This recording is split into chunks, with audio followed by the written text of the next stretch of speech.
नमो तस् भगवतो अरहतो सम्मा सम्बुद्धस्स। नमो तस् भगवतो अरहतो सम्मा सम्बुद्धस्स। नमो तस् भगवतो अरहतो सम्मा सम्बुद्धस्स। बुद्धं शरणं गच्छामि, धम्मं शरणं गच्छामि, संघं शरणं गच्छामि, द्वितीयंपि बुद्धं शरणं गच्छामि, द्वितीयंपि धम्मं शरणं गच्छामि, द्वितीयंपि संघं शरणं गच्छामि, तृतीयंपि बुद्धं शरणं गच्छामि, तृतीयंपि धम्मं शरणं गच्छामि, तृतीयंपि संघं शरणं गच्छामि। इतिपिसो भगवा अरहं सम्मा सम्बुद्धो विद्याचरण सम्पन्नो सुगतो लोकविदो अनुत्तर पुरुषधम्म सारथि सत्थ देवमनुष्याणां बुद्धो भगवान्। स्वाखातो भगवता धम्मो सन्दीठिको अकालिको एहिपासिको औपनायिको पच्यतं वेदिता बहुव्युतु।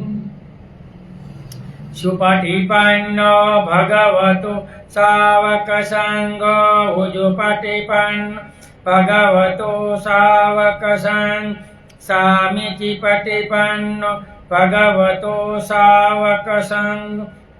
यदिदं चत्वारि पुरुषयुगानि अष्ट पुरुषपूगल एष भगवतो साधु साधु। वर्षावास में अमर बोध विहार गुजरात। वर्षावास में अमर बोध विहार से भिक्षु पथिक दंपत का गाथा और कथा आपको सुना रहे हैं। सुख भोगो गाथा नंबर 197, 8 और 9 तीन गाथा के साथ पढ़कर मैं समझाऊंगा। सुसंखवतं जीवामि वेरितेनु अवेरिनो वेरिनेषु मनुष्येषु विहराम अवरेणु। सुखंवतं जीवामं आतुरेतु सुअनातुरा आतेषु मनुष्येषु विहराम अनातुरम्। सुखंवतं जीवामं उशुकेषु अनुशुका उपकेषु मनुष्येषु विहराम अनुशुकम्। सुखंवतं जीवामं वेरिनेषु अवेरिनो वेरिनेषु मनुष्येषु विहरम अवेरिनो। सुसंवतं जीवामं आरेतेषु अनातुरा आतुरेषु मनुष्येषु विहराम अनातुरा। सुखंवतं जीवामं उशुकेतु अनुसुखा सुकेशु मनुष्येतु विहराम अनुसुखा। तीन गाथा एक साथ पढ़कर मैं एक समय गाई हुई है, इसलिए एक साथ समझा दीजिए। वैर करने वाले मनुष्यों में अवेरी बनकर रहो, हम सुखपूर्वक जीते हैं। वैरी मनुष्यों में हम अवेरी बनकर विचरते हैं। पीड़ित मनुष्य को में पीड़ा रहित हो, हम सुखपूर्वक जीवन जी रहे हैं। पीड़ित मनुष्यों के बीच पीड़ा रहित होकर हम विहार करते हैं। आसक्त मनुष्यों में अनासक्त रहो, हम सुखपूर्वक जीते रहे हैं। आसक्त मनुष्य में हम अनासक्त विहार करते हैं। क्या कहा है कि वैर भूलना है, वैरी के बीच अवेरी रहना है और पीड़ित में सुख से जीना है, ऐसा आसक्त में अनासक्त रहकर जीना। कबीर साहब का भी एक श्लोक है। कबीर कहे कबीर तेरी झुपड़ी गलकटियों के पास जो करेगा वो भरेगा। ऐसा है, कहीं भी रहो लेकिन अपने चीज से रहो तो तुम सुख से रहते हो। ऐसे तीनों गाथा में भगवान का कहना है। अनुवाद। साक्य और कोलिय राज्य के बीच में स्थित रोहिणी नाम की नदी में पानी को रोककर दोनों जनपदवासी खेत की सिंचाई करते थे। यही कारण बुद्ध को गृह त्याग करना पड़ा है और यही कारण में भगवान ने ये तीन गाथाएं गाई थी। एक बार ज्येष्ठ मास में वर्षा की कमी से एवं नदी में पानी की कमी के कारण फसल के सूख जाने की आशंका से अपने अपने खेतों में सिंचाई को लेकर साक्य और कोलियों के नौकरों में झगड़ा हो गया। बहुत बार ऐसा तो होता था। रोहिणी नदी, इधर कोलिया राज था, इधर साक्य राज था और एक बीजा शादी करते थे। साक्य यानी पटेल और कोलिया। पटेल तो बदल गए हैं, कोलिया तो अभी भी है। और पटेलों को पता नहीं कि हम बुद्ध के वंशज हैं, वो बोलते हम राम के वंशज हैं। सही इतिहास की पता नहीं है, मिथकों का इतिहास है। रामायण महाभारत मिथक इतिहास है, इसका कोई ऐतिहासिक पुरावा नहीं। बुद्धिज्म में ऐतिहासिक पुरावा है। इसलिए सुप्रीम कोर्ट ने भी कहा हिंदू कोई धर्म नहीं है, वो फिलोसॉफी है। दोनों ही अपनी ओर पानी ज्यादा ले जाना चाहते थे। झगड़े का समाचार उनके मालिकों तक पहुंचा। दोनों सेनापति अपने अपने सैनिकों को लेकर नदी पर पहुंच गए। भगवान बुद्ध उसे जानकर तुरंत वहां पहुंचे। तथागत को देख साक्य और कोलियों के सैनिक शांत हो वंदना करने लगे। तो भगवान युद्ध में नहीं थे। युवानी में जो युद्ध था तभी भी त्यागा है और भिक्षु बनने के बाद भी लोगों को युद्ध नहीं करने दिया। भगवान ने दोनों महाराजा से पूछा, ये क्या झगड़ा है? पता चला पानी को लेकर झगड़ा है। तथागत ने महाराजाओं से पानी का मूल्य पूछा, उत्तर था अल्प मात्र। पुनः भगवान ने क्षत्रियों का मूल्य पूछा, उत्तर था अमूल्य। तब उन्होंने कहा, तुम लोगों के लिए यह उचित नहीं है कि थोड़े पानी के लिए तुम अमूल्य क्षत्रियों के खून बहाओ। मनुष्य जीवन अमूल्य है, पानी अमूल्य नहीं। पानी दूसरा मिल जाएगा, ये पानी की वजह से तुम एक दूसरे को मार दो, झगड़ा करो आपस में, और ये अच्छा नहीं है। ऐसा भगवान का इस गाथा में कहना है। यह सुनकर दोनों चुप हो गए। उसी समय बुद्ध ने उस तीन गाथाओं को सुनाते हुए कहा कि मूर्ख लोग राग, द्वेष और मोह, ईर्षा, अहंकार इन 5 क्लेशों से युक्त होकर दुखी रहते हैं। ज्ञानी इसे रहकर सुखपूर्वक विचरते हैं। मूर्ख लोग राग, मेरा मेरा मेरा, द्वेष, क्रोध, अहम, ईर्षा, मोह यानी अज्ञानता, सही गलत मनुष्य का जीवन की पता नहीं। एक सामान्य पानी का वजह से झगड़ा, ईर्षा, अहंकार, मैं, मेरा, ये क्लेश के कारण संसार में दुख है।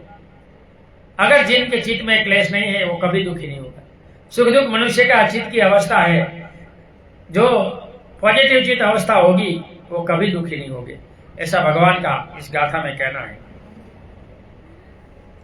जिस व्यक्ति ने दया, करुणा, मैत्री और उपेक्षा भाव से 4 ब्रह्म विहारों का अभ्यास किया हो, उससे अभ्यस्त हो, वह अपने से शत्रुता रखने वाले, पीड़ित करने वाले, अहंकारी एवं धूर्त लोगों के बीच भी सुखपूर्वक रहता है।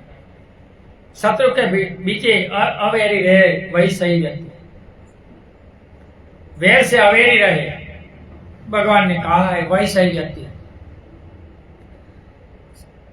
सामान्य लोक में हम देखते हैं कि गुप्तचर विभाग आदि के कर्मचारी कैसे कैसे अपने को पागलों सा रूप बनाकर महीनों वर्षों अपने उद्देश्य की पूर्ति के लिए मग्न रहते हैं। होता है CID, CBI, LID क्या कुछ ऐसे अधिकारी कुछ केस पकड़ने के लिए ऐसा करते हैं। अभी तो पता नहीं, पहले था ऐसा, अभी तो मैंने ऐसा देखा नहीं है। अभी तो किसको पड़ा है, सब बिगड़ चुका है। यह चित्त की दशा है कि व्यक्ति की अगर चाह हो तो बाधाएं हमारा कुछ बिगाड़ नहीं सकती।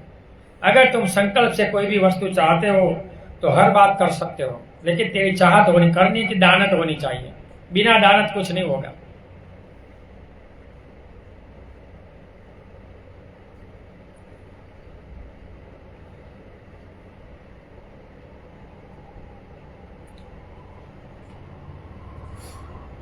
तथागत किसी समय जब मगध देश में विहार कर रहे थे, उन्हें अपने एक शिष्य को सीमांत प्रदेश में भेजना था, जहाँ के लोग अत्यंत निर्दयी, क्रूर एवं बर्बर थे।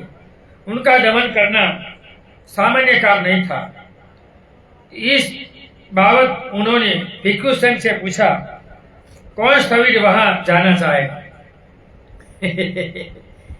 ऐसे में कौन जाएगा? उस पर स्थविर कात्यायन तैयार हो गए।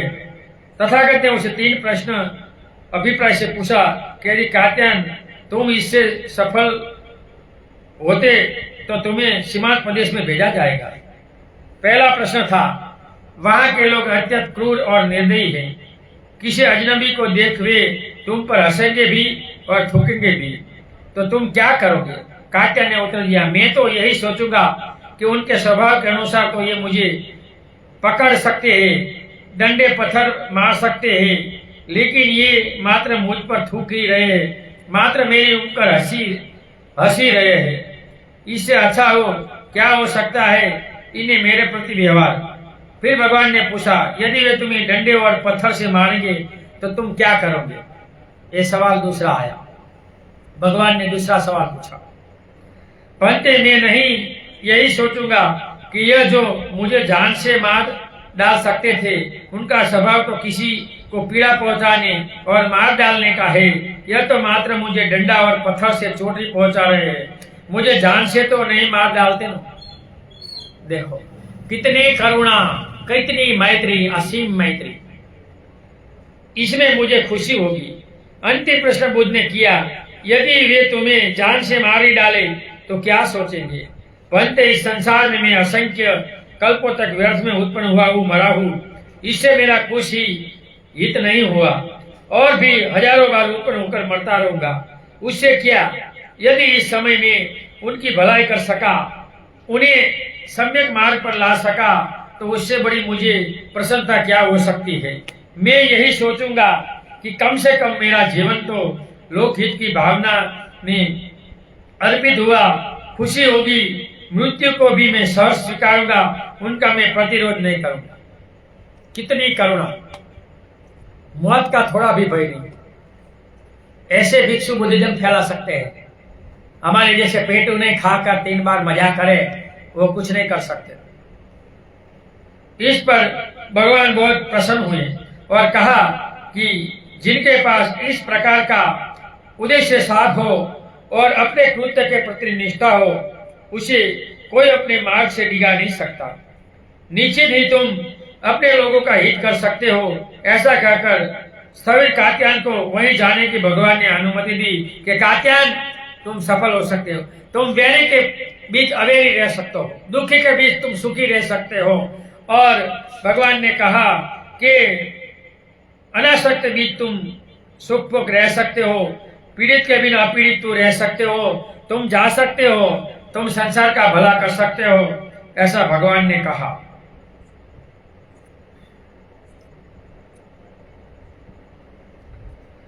यदि व्यक्ति ध्रुवता को ही सोचता रहे तो लादेन की कुकृत्य सदस्य कार्य भी संपन्न हो सकता है। व्यक्ति अपने जान की परवाह किए बिना अपने को जहाज के साथ, पवन के साथ टकरा कर नष्ट करता है। एक और आज कितने ही ऐसे उग्रवादी हैं जो अपने कमरे में बम बांधकर अपने और दूसरों का नष्ट कर रहे हैं।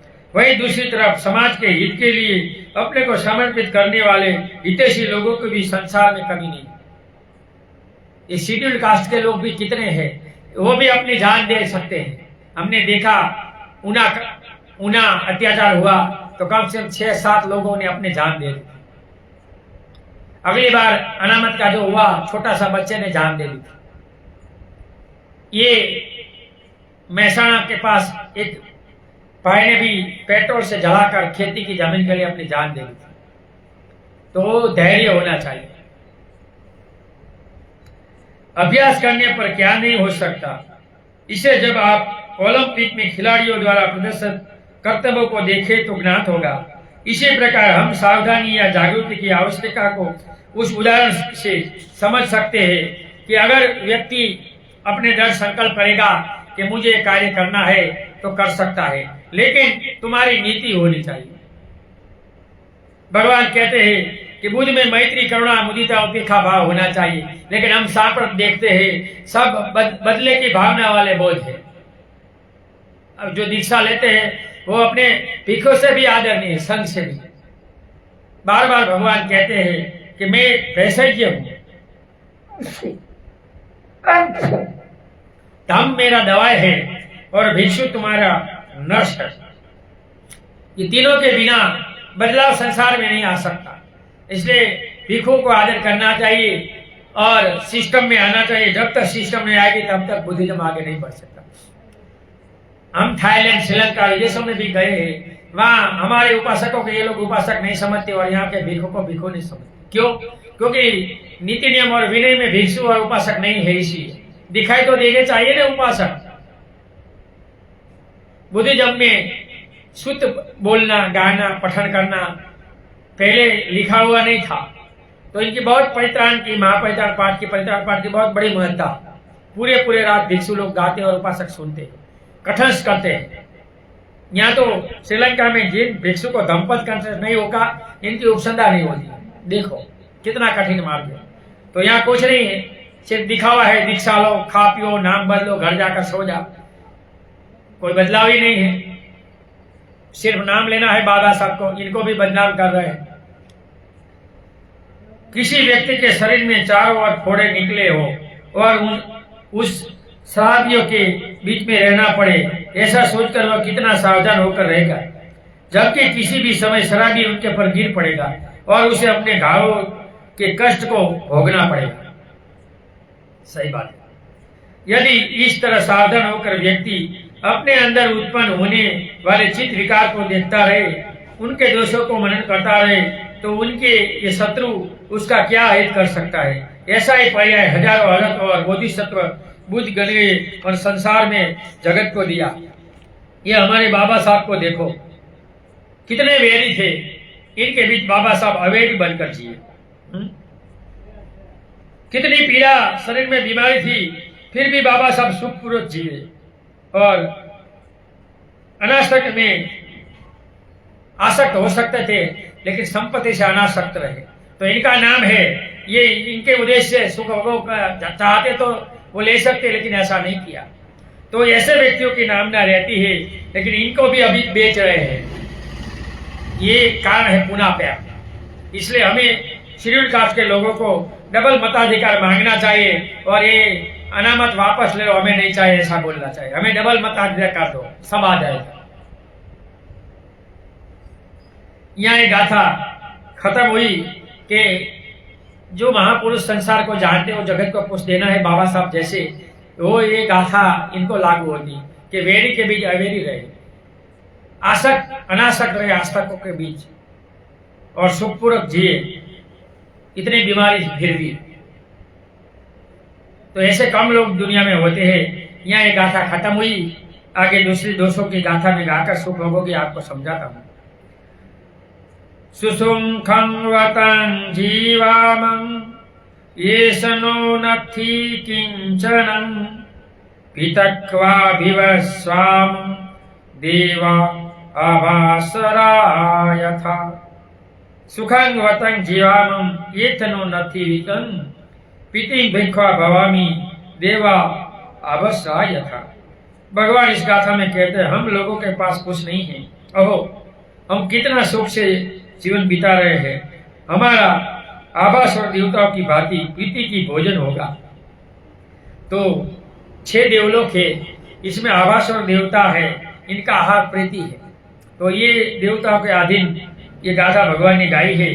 तो मैं आगे आपको समझाता हूँ। एक दिन भगवान पंचशाला नामक गांव में भिक्षाटन के लिए गए। मार ने यह देख पहले ही ग्रामवासियों को अपने प्रभाव में ले लिया। देखो मार आ गया, जो जन्म मरण से चक्कर से बाहर निकलता है। तो मार के नाम, 4 मार नाम के जो अदृश्य लोक के देवता होते हैं, वो आ जाते हैं और वो दुखी करते हैं।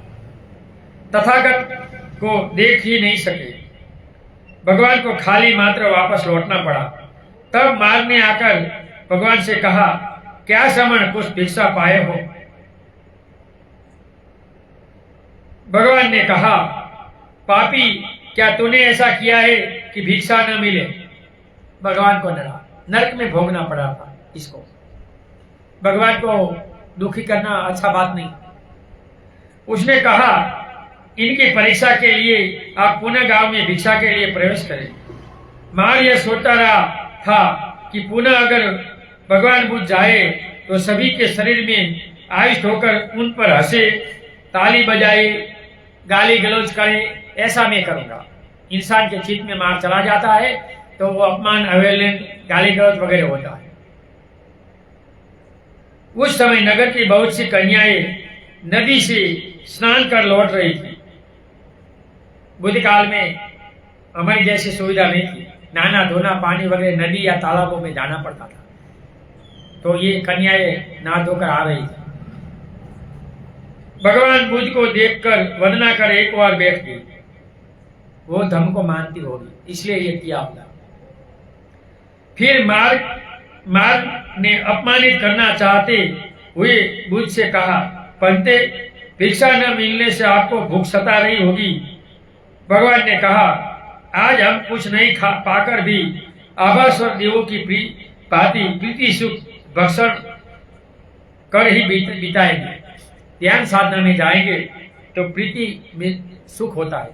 पहला, दूसरा, तीसरा, चौथा ध्यान, तीसरा ध्यान में आप आएंगे तो प्रीति आएगी, चौथे ध्यान में सुख आएगा। तो पूरे दिन भगवान ध्यान में रहे, आहार नहीं लिया, इसलिए जो ध्यानी होते हैं इनका आहार और नींद कम हो जाती है। वर्षावास में हमें ऐसा होता है, बहुत लोग बोलते हैं आप कम खाते हैं। तो ये ध्यान साधना रोज 5 घंटे की विपश्यना होती है, 4 घंटे का स्टडी होती है, तो 4 घंटे की नींद हो जाती है, 12 से 4:30, 4 घंटे, आधा घंटे तो ऐसे चली जाती है, नींद चली जाती है। तो इनका कारण है विपश्यना साधना करना। भगवान ने 10 पुण्य कर्म वठों में साधना करना, धम्म सुनना, धम्म अन्य को कहना, दान करना, भावना यानी ध्यान साधना करना, शील उपोषित आचरण, 10 क्रिया 8 शील आचरण करना, सुने धर्म अन्य को कहना, दीक्षी जुकम, ये पुण्य कर्म है। लेकिन नए नए बोधों को पता नहीं है, क्योंकि ये सुनना है तो अभी दम में धम्म संगिनी पढ़ो। धम्म संगिनी में जो 8 चीज है पुण्य चित, इसमें भगवान ने बताया, 7 विपाक बताया, 8 पुण्य कुशल चित बताया, महाकुशल चित बताया है। इसमें भगवान ने ये 10 पुण्य कर्म बताए हैं। जो 10 पुण्य कर्म करेंगे इनका 10 कुशल धम्म आचरण अच्छा होगा, 3 काया का, 4 वाणी का कुशल कर्म होगा। जो कुशल कर्म होगा इनका चित्त साध होगा, इन्हें अपने आप समाधि ध्यान साधना होगी और वो शतापति सकुतगामी अनागामी अरहत हो सकता है। लेकिन बिना पढ़े पता नहीं। बहुत से भिक्षु मिथ्या दृष्टि बुधाई धम्मा सही है, बाकी गलत है। बाबा साहब ने खुद कहा है कि त्रिपिटक इतना बड़ा है, लोग ये पढ़ नहीं सकते, इनका अनुवाद नहीं हुआ है। तो बुद्धि धर्म की जानकारी के लिए, जीवन में आचरण में उतारने के लिए छोटा सा ग्रंथ मैंने दिया, सार दिया। प्राइमरी टीचर को कुछ छोटी सी बुक बनाकर देते हैं, ये प्राइमरी है। तो इसको समझना है तो इनके पीछे दिए हुए सूत्र पढ़ना चाहिए, तो तुम बुद्ध एंड धम्मा समझकर लोगों को समझा सकते हो। लेकिन ऐसे विद्वान भिक्षु अभी तक मैंने नहीं देखा है कि ये पीछे वाले सूत्र त्रिपिटक से पढ़े हो। कहकर तभी भगवान ने कहकर ये गाथा गाई थी कि सुखम वतम जीवा में ये तसो नति किंचन पीति भखा भव देवा आभास्वर। जैसे आभास्वर देवता पीति खाकर जीते हैं, वहां कोई अष्टोल नहीं होता, ऐसे भगवान भी एक दिन प्रीति का भोजन करके रहे, लेकिन मार के सामने नतमस्तक नहीं किया और मार को बता दिया कि तुम पापी मार हो, तुम चले जाओ, मैं तुझे पहचान गया। बोधों की दृष्टि में 3 लोक मान्य है, कामलोक, रूपलोक और अरूप लोक। ये मृत्यु के बाद जीव 3 लोक में अपनी वासना के कारण जाता है। काम तृष्णा, भव तृष्णा और विभव तृष्णा, ये 3 वासनाएं है। ज्यादातर लोग वासना है काम गुण में तो धर्म को ही समझते हैं, ये मिथ्या प्रेमी है। काम धातु, रूप धातु, अरूप धातु। काम लोक में नरक, तीर्थक योनि, प्रेत, असुर लोक, मनुष्य लोक और देव योनि, ये 5 योनि आते हैं। मनुष्य ऊपर देवता, इसके नीचे मनुष्य, इसके नीचे नरक, इसके नीचे तीर्थक, इसके नीचे प्रेत और लास्ट में तीर्थक, इसके नीचे असुर, प्रेत, नरक, मनुष्य और देव। ये कामलोक है जिसमें 5 इंद्रिया और काम भोग होता है, खाना पीना और लैंगिक तृष्णाएं होती है। रूप धातु में ब्रह्मलोक से लेकर कनिष्ठ तक के 17 लोकों 16 लोक होते हैं। ब्रह्मलोक, 16 जो ब्रह्मलोक है, इसको स्वर्ग कहा गया है, जहाँ आंख कान और नाक में भोग नहीं होता, वहां च्युत होकर जाते हैं और इनकी आयु कल्पों में होती है, 2.5 कल्प से 2500 कल्प तक की होती है। और अरूप धातु प्रभाग्रह में 4 लोकों की गणना होती है, आकाशयान, विज्ञानयान, नेत्रसंज्ञा और संज्ञान। जो 4 अरूप का जो ध्यान है वो अरूप लोक है और इनके ऊपर निर्वाण है। जो अभिधम में 121 चित्त दिखाए हैं, इनमें 54 नीचे के और बाकी ऊपर के, जो ये निर्वाण धातु है, 40 चित्त निर्वाण का है। 40, 8 50 40, 8 8, 5 सोतापति का, 5 सकुगामी का, 5 अनागामी का, 5 अरथ का, सोतापति सकुगामी अनागामी, सोतापति मार्ग और सोतापति, सकुतगामी मार्ग और सकुतगामी, अनागामी मार्ग और अनागामी, अर्थ मार्ग और अर्थ, એટલે 5 5 40 चित्त है। ऐसा वो पढ़ोगे, 7 ग्रंथ है तो पता चलेगा। इस वर्षावास में हमने पढ़ा है। काम धातु के प्राणी द्रव्य पदार्थ पर निर्भर होते हैं, इसको ये स्थूल होते हैं। रूप धातु के देवता को भोजन स्थूल जड़ रूप नहीं होता, उनका शरीर दिव्य मनोमय काय होता है, तो आभास और शरीर होता है, तो वहां प्रीति भोजन होता है। यहाँ स्थूल नहीं, हमारे यहाँ स्थूल भोजन है, दृश्य लोगों को, अदृश्य लोगों को नहीं होता। अतः उन्हें द्रव्य भोजन की आवश्यकता नहीं होती, वे प्रीति सुख आदि मानस भक्ष्य का सेवन करते हैं। अरूपी लोक में तो उनसे भी आवश्यकता नहीं होती। अरूप, रूप ब्रह्मलोक और अरूप ब्रह्मलोक, आकाश विज्ञान सिर्फ चेतना होती है, इनको कोई आहार की जरूरत नहीं। ये 8 नाक कान भी, इंद्रिया भी नहीं होती। स्वर्ग लोक में तो ये 8 कान नाक 3 ही होती है, काम लोक में 5 इंद्रिया होती है। बुद्धि तो ध्यानस्थ होकर प्रीति भोजन से भी रह सकते हैं। जैसे व्यक्ति गहरी नींद में रहे, उसे क्या भोजन की आवश्यकता होती है, उसे क्या भूख लगती है, उसी प्रकार जो ध्यानस्थ होते हैं वह सप्ताहों तक, महीनों तक भी प्रीति भोजन का सेवन कर सकते हैं। भगवान ने बताया कि 15 दिनों तक जो ध्यान करते हैं वो प्रीति भोजन से जी सकते हैं, ध्यान में होते हैं। काया को भोजन की तो आवश्यकता होती है, लेकिन भगवान ने कहा है कि जो 500 बोले भिक्षु रहते हैं जंगलों में, इनको भी 15 दिन में एक बार मनुष्य के पास आना पड़ता है। दूसरी बार बुद्ध यह कहते हैं कि हम लोगों के पास कुछ नहीं है, फिर भी हम कितना सुख से जीते हैं। इसका अभिप्राय है कि संतोष सबसे बड़ा धन है। संतोष होना चाहिए। आदमी को लोभ से वशीभूत नहीं होना चाहिए, अर्थात भाग्यवान वह है जो लोभी नहीं, लालची नहीं, क्योंकि तृष्णा और चाह की, लोभ की कोई सीमा नहीं होती। साइकिल ले ले, स्कूटर ले ले, 4 व्हील ले ले, तृष्णा घटती नहीं है। बेटा हो जाए, पढ़ जाए, शादी हो जाए, अच्छी बीवी मिल जाए, इनको बच्चा हो जाए, ये तृष्णा संसार में चलती रहती है, अपूर्ण होती, पूरी नहीं होती। अतः जितना हमारे पास है, जितनी हमारी औकात है, उतने में ही हम अपने को संतुष्ट रखना चाहिए। क्या सभी व्यक्ति एक जैसे सुंदर बन सकते हैं? क्या सभी एक कद के हो सकते हैं? क्या सभी एक जैसे बुद्धिमान है? नहीं। ये संसार की विषमता है। एक जैसा बल नहीं, एक जैसी बुद्धि नहीं, एक जैसी संपत्ति नहीं, विषमता है। इसलिए ये दान की सिस्टम आई। ये 5वां जो सिद्धांत है संसार का, भिन्नता का, इनके कारण ये 5 कार्यकारण के सिद्धांत से जगत चलता है। इनको चलाने वाला कोई नहीं है। बीज नियम, 4 प्रकार का बीज है। बीज नियम, ऋतु नियम, मनोनियम, कम नियम और धम नियम। ये कार्यकारण के 5 सिद्धांत के अधीन ये जगत चलता है।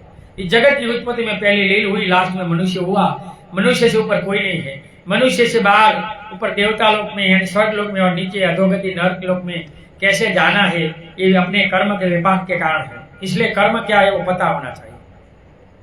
जो हमारा जो माइंड है, अभिधम संगीत में 8 लोभ का, 2 क्रोध का और 2 अविद्या का, 12 चित है।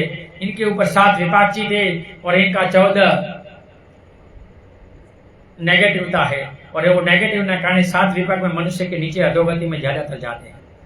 मनुष्य से मनुष्य आने में अब्जों में एक लोग होते हैं। इसलिए जो अमावस्या पुण्य अष्टमी के दिन जिनकी मृत्यु या जन्म होता है वो दूसरे जन्म को जान सकते हैं ऐसे लोग।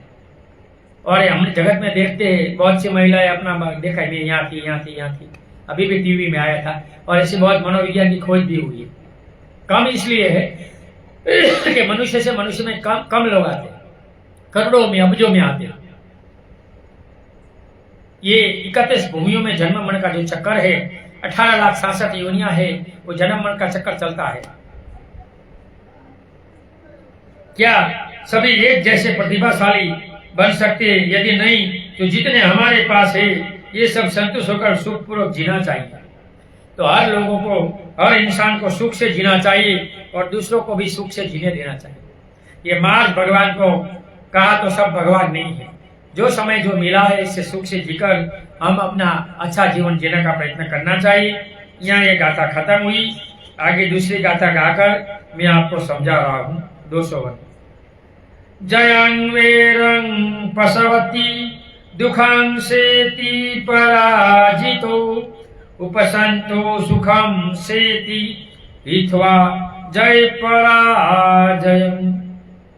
जयं वेरं पशवती दुखम सेति पराजितो उपसंतो सुखम सेति हित्वा जय पराजय।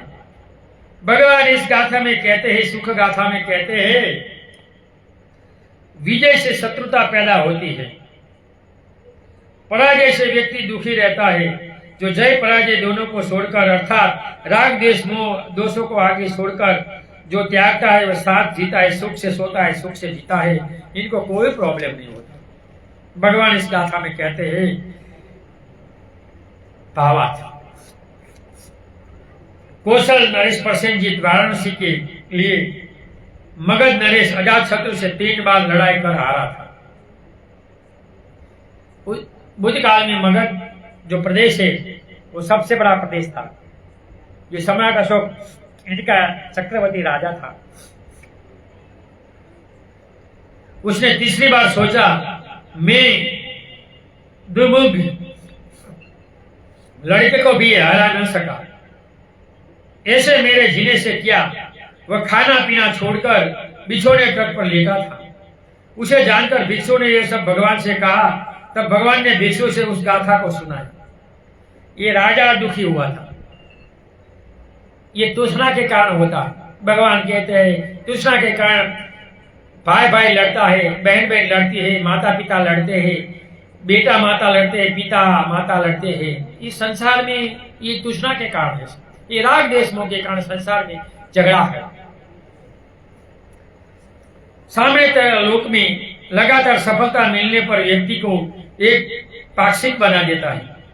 उसे विश्व का केवल एक भाग ही दिखने लगता है।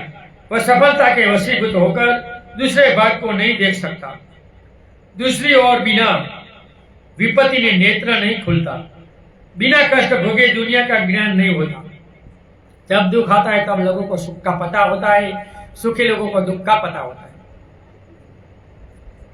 अतः दोनों का व्यक्तित्व को अनुभव होना चाहिए। संसार की एक दौड़ में निस्संदेह विजय के शत्रु बढ़ते ही जाते हैं। क्या हमें यह अनुभव नहीं है कि किसी सफल व्यक्ति की जब हम निंदा करते हैं ये गलती है। बहुत बार ऐसे लोग सफलता दूसरों के नहीं चाहते हैं तो निंदा टीका करते रहते हैं। वो मनुष्य का स्वभाव है। लोग उन्हें तुरंत सिखाते हैं और फिर उन गलतियों को जोड़ते हैं। सर्दी हो गई है मुझे। जीतते हैं वही दूसरी ओर जब हम उस किसी प्रशंसा करें तो प्रमाण मांगेगा और कहेगा हाँ वह तो ठीक है, पर साथ में किंतु किंतु परंतु जरूर जोड़ेगा। व्यक्ति को अपनी प्रशंसा अच्छी लगती है, टीका किसी को ठीक नहीं लगती। व्यक्ति स्वयं झूठा है, ईर्ष्यालु है, तो वह सच को कैसे देख सकेगा और उसे कैसे बर्दाश्त करेगा। झूठे को सत्य कभी बरसात नहीं होता। जोर से बोलता है, ज्यादा बोलता है और निंदा टीका में लग जाता है। जो व्यक्ति सांसारिक जय पराजय की दौड़ में बाहर निकलकर विश्व को यथाभूत देखेगा वह चैन से सोएगा। जिनके चित्त में राग द्वेष मोह होगा, मेरा मेरा मेरा मेरा लोभ क्रोध होगा, वो पैसे की दौड़ में, धंधे की दौड़ में, हरीखाई के युग में दुखी होते। जैसे ये राजा हुआ, राजा 3 बार हारा तो राजा ने ये सब छोड़कर सो गया। भिखुओं ने जाना भगवान से कहा था, भगवान ने कहा ये पूछना है, इतना राज है, मरेगा तो 6 फुट जमीन देगी और क्या देगा। इसलिए भगवान कहते हैं जो राजा होते हैं वो नरक में भोगना पड़ता है। राजा अच्छा नहीं है। अब हम देख रहे हैं हमारा राजा भी कैसा है। यहाँ एक गाथा खत्म हुई, आगे की गाथा 202 की गाथा में पढ़कर आपको समझाने का प्रयत्न करता हूं। नथी राग समो अग्नि, नथी दोष समो कली, नथी खंड समा दुखा, नथी संति परम सुखम। नथी राग समो अग्नि, नथी दोष समो कली, नथी खंड सम दुखा, नथी संति परम सुखम। भगवान कहते हैं राग समान कोई अग्नि नहीं है, क्रोध समान कोई दुश्मन नहीं है, पंच उपादान खंड दुख है और निर्वाण सबसे बड़ा सुख है। राग समो अग्नि नहीं, क्रोध समो दोष नहीं, 5 खंड समान दुख नहीं और निर्वाण सुख नहीं। निर्वाण सुख है। निर्वाण के मार्ग पर चलने के लिए उपासक उपासिकाओं को पहले शील के मार्ग पर चलना होता है। इसलिए 8 शील और 10 शील उपासक कर शीलवान बनना चाहिए। ऐसे तो वर्षा, ग्रीष्म और वसंत, ये 3 ऋतु कई 8 शील उपासक रहना चाहिए। अमावस्या, पूर्णिमा, अष्टमी या वर्षावास में करना है तो 3 महीने में चतुर्थी, अमावस्या, अक्षया में एकादशी, ऐसे 3 महीने में 24, हर 4 दिन 10 शील अनागारिक उपासक करना चाहिए। उदाहरण में भगवान ने बताया है। उपासकों के लिए भी वर्षावास करेंगे तो चित्त की उद्वगति होगी, घर में भी सुख होगा और संसार में सुख होगा। तुम स्वतापति बन सकते हो, लेकिन कुछ करोगे तो। जिन लोगों को जन्म मरण जानना है कि 5 साल तक वर्षावास उपासक करेंगे, अपने आप वो स्वतापति हो जाएंगे। किए बिना कुछ नहीं होगा। जिनको बाबा साहब ने प्रबुद्ध भारत कहा है, इनको इन लोगों ने बदला दिया, बोधमय भारत बना दिया। अज्ञानी है ना।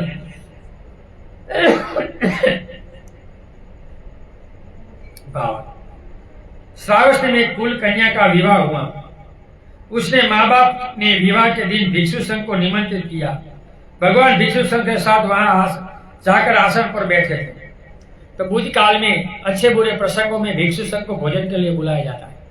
लेकिन यहाँ वर्षावास में भी लोग अपने को भोज कहते हैं तो नहीं बुलाते। ये भोजन देना भी लोभ लगता है। अपने को भोज कहते हैं लेकिन देना कुछ नहीं है, सिर्फ बोलना है, दिखावा करना है, दीक्षा लेना, फोटो लेना, ये अटक बदला देना। लेकिन भिक्षु को प्रति, समाज के प्रति, अपने घर के प्रति क्या कृतज्ञता है वो पता नहीं। बौद्धों को पहले घर की कृतज्ञता का पता होना चाहिए, समाज की कृतज्ञता का पता होना चाहिए, भिक्षुओं की कृतज्ञता का पता होना चाहिए और धर्म के प्रति कौन सी कृतज्ञता है इनका पता होना चाहिए। इसलिए भगवान ने 5 गुण उपासक के बताए। बोलने से, करने से कुछ नहीं होगा। कुल कन्या भिक्षुओं को पानी छानती इधर उधर विचर रही थी। उनका पति उसे देखकर नाना प्रकार से काम संबंधी विचार करता हुआ रागाग्नि में जल रहा था। जो इनकी बीवी थी वो भिक्षु की सेवा करती थी। तो इनका पति, जो शादी होती है तो शादी में तो वही होता है, वो राग से जलता रहता। लेकिन इसने सोचा नहीं कि मैं भी सेवा करने लगूं, तो वो राग चला जाएगा। तो जिन उपासक उपासिका या भिक्षुओं में जो राग होता है इनको ध्यान सीखना चाहिए और ध्यान से इसे देखना चाहिए कि शरीर पर इनकी क्या असर होती है। बार बार देखने से वो चला जाता है। दबाना नहीं है, देखना है, इसमें भोगना नहीं है। बहुत से लोग बोलते हैं काम राग को भोग लो तो ध्यान समाधि होगी, लेकिन विमुक्ति नहीं होगी। बुद्ध ने इनको तो धोने को कहा है काम राग को। वो तो मांस खाने कुत्ते के साथ, दीप के पतंग के साथ और बांस के फूल के साथ समाया है। भगवान ने केले के फल के तरह बताया।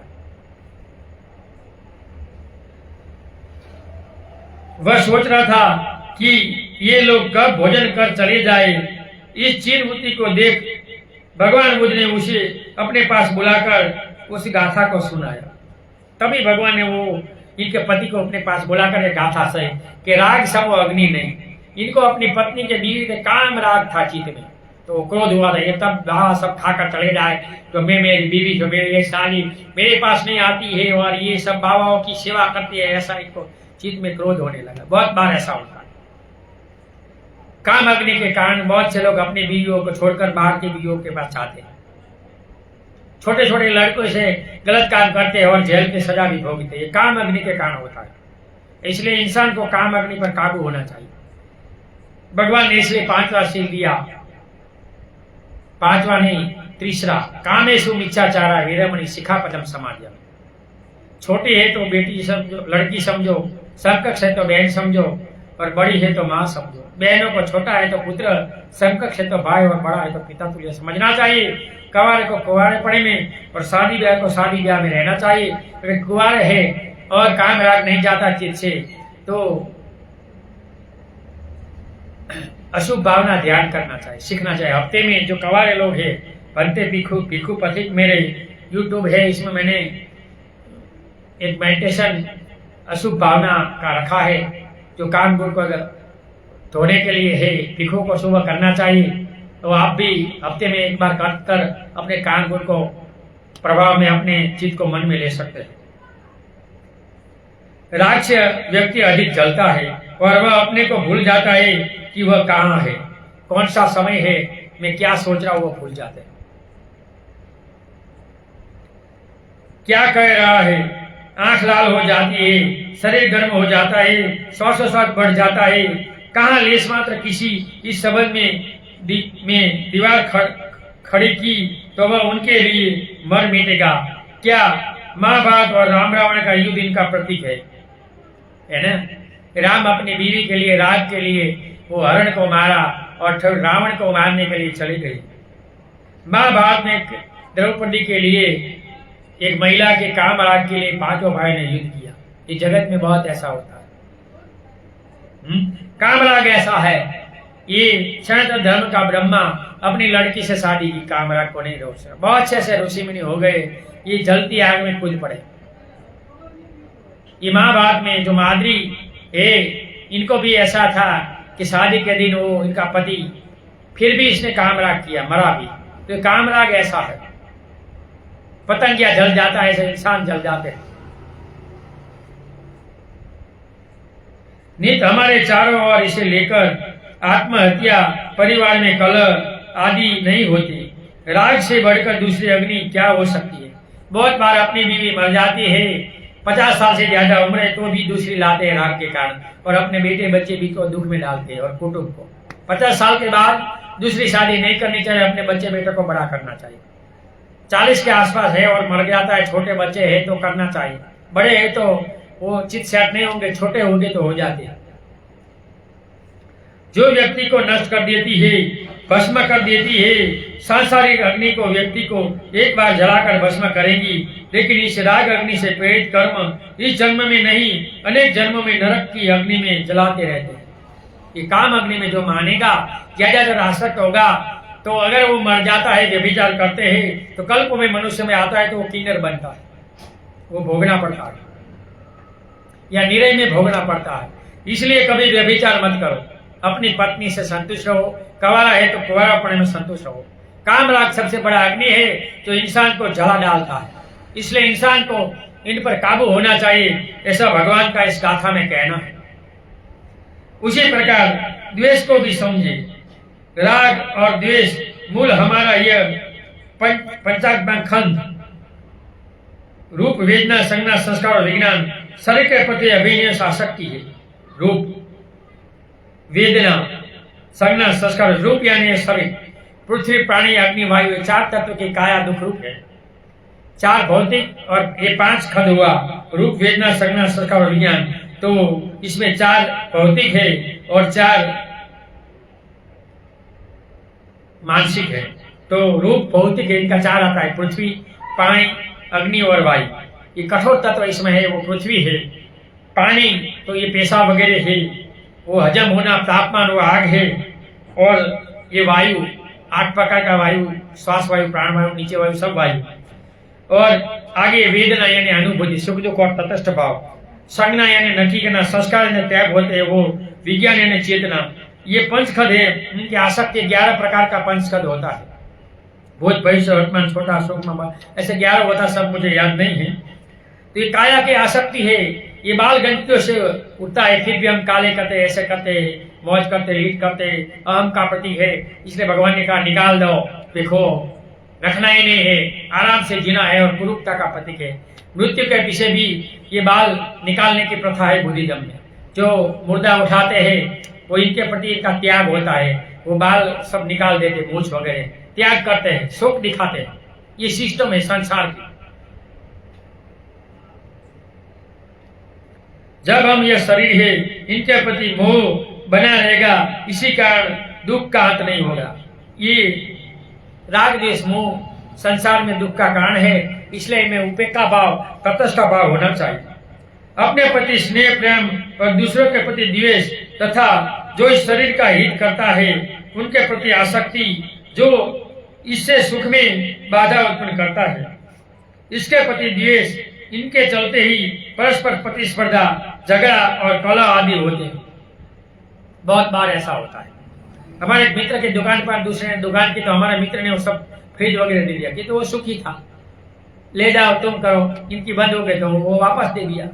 मैं क्या हुआ कि इनका बंद हो गया मुझे मेरा थोड़ा चलता था, इसको भी पता था, लेकिन मैंने सोचा वो संतोष है, लेकिन वो कम चलता था इसलिए इसने ऐसा किया। तो बहुत बार वो भी राग है। जब तक यह शरीर रहेगा कर्म क्लेश उत्पन्न होते रहेंगे। कुशल व कुशल कर्म इंसान करते रहते हैं, तो अकुशल कर्म नहीं करना है, कुशल करना है। जब तक अभिधम में दम संगिणी पढ़कर अगर उपासकों को भी चित्त बताया नहीं जाएगा, तब तक लोगों में बदलाव होगा। जिनको ध्यान साधना करना है, जीवन में बदलाव लाना है, तो धम संगिणी पढ़ना चाहिए। 121 जो चित्त है, चित्त कैसे काम करता है 5 इंद्रियों पर, इनका खुलासा दिया है। ये राग देश में कैसे उत्पन्न होता है, इनको कैसे काबू में लेना है, वो पता होता है। कितने आरोप बाधारूप है, वो सब इसमें खुलासा दिया हुआ है। वो कैसे ये इंद्रस को मटाया जाता है, वो सब इसमें उपाय दिया है। इसलिए बुद्धिज्म को विज्ञान का धर्म कहा। चित्त एक विज्ञान है। शरीर के प्रति मोह के त्याग से ही पुनः संसार का आगमन रुकेगा। जिनको मोह रहेगा वो जन्म मरण में 31 भूमि में बार बार जन्म लेगा, मरेगा, जन्म लेगा, मरेगा, ऐसा तो चलता रहता है। इसलिए साधक जब समथ और विपश्यना के द्वारा इस पंचखदात्मक शरीर के दोषों को देखता है, इनकी निश्चलता को देखता है, तब इसका ये पंचखदा शरीर का मोह भंग हो जाता है, जिसको भंग ज्ञान होता है। तो टीवी में ऐसे ऐसे आता है, ऐसे काया बनते हैं, रुकते बनते रुकते सेकंड में वो भंग ज्ञान होगा, तभी इनको पता चलेगा ये काया नाशवत है, पानी की तरह बह रही है। कि जैसे पानी बह रहा है ऐसे सारा संसार बह रहा है, ऐसा भगवान का कहना है। जैसे ही मोह भंग हुआ, व्यक्ति जन्म मरण के बंधन से मुक्त और निर्वाण को प्राप्त कर लेगा। ये काया से मोह, ये नाम रूप से मोह निकलेगा, तभी इनको पता चलेगा कि सही या गलत क्या है। अतः निर्वाण से बढ़कर कोई सुख नहीं है, ऐसा भगवान का इस गाथा में कहना है। क्या? निर्वाण। राग समो अग्नि नहीं, इसलिए ये राग छोड़ना चाहिए। राग को भगवान ने मांस खाते हुए कुत्ते से सरखा है। भगवान कहते हैं कि कसाई के घर कुत्ता जाता है, पूछ हलाता है तो कसाई हड्डी लहू में बोलकर इसे डालता है, कुत्ता चबाता है, अपना लहू पीता है, बहुत मीठा है, लेकिन खुद का है। ये कान गुण ऐसा है कि हम हमारी आयु और जीवन खत्म करते हैं। इसलिए हमारे चित्त जो मकड़ा है, इनका चित्त से चित्त पर काबू होना चाहिए। इसलिए भगवान ने कहा कि राग समा अग्नि नहीं, क्रोध समा दुख नहीं। क्रोध वो दुख है कि क्रोध में इंसान क्या करते पता नहीं रहता, झगड़ा हो जाता है, खून खराब हो जाता है, सजा भोगना पड़ता है। पंचखंड ये दुख रूप है, इसलिए निर्वाण के लिए मेहनत करनी चाहिए। निर्वाण समूह कोई दुख नहीं है, ऐसा भगवान का कहना है। जो वो निर्वाण के मार्ग पर जाएगा वो सुखी रहेगा, बाकी जगत में दुख ही दुख है।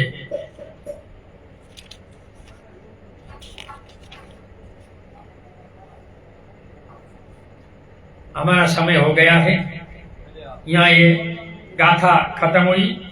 आगे दूसरी गाथा कल पढ़ेंगे। कल ये दूसरी गाथा हम पढ़ेंगे। ऑनलाइन सुनने वाले सभी लोगों को मेरा जितना समझ सके इतना प्रयत्न किया। मेरे समझाने में मेरा आचरण विचरण से अगर किसी को दुख लगा है तो दो हाथों के क्षमा चाहता हूँ, क्षमा करें। ऑनलाइन सुनने वाले सभी लोगों को सुने हुए धर्म का पुण्यानुमोदन करते हैं। सुने हुए धर्म से आप सभी लोग सुखी हो, निरोगी हो, धर्म मार्ग के आगे बढ़ो, सम्यक दृष्टिवान बनो और सुखी हो, निरोगी हो, ऐसी भिक्षुपति की मंगल कामना। नथी में शरणम आयम बुद्धो में शरणम वरम एतेन सच्चवचनम होतु मे जय मंगलम। नथी में शरणम आयम धम्मो में शरणम वरम एतेन सच्चवचनम होतु मे जय मंगलम। नथी में शरणम आयम संघो में शरणम वरम एतेन सच्चवचनम होतु मे जय मंगलम। नमो बुधाय नमो धमाय नमो संघाय साधु साधु साधु। सबका मंगल हो, सबका कल्याण हो, सब सुखी हो, सब सुखी हो, सब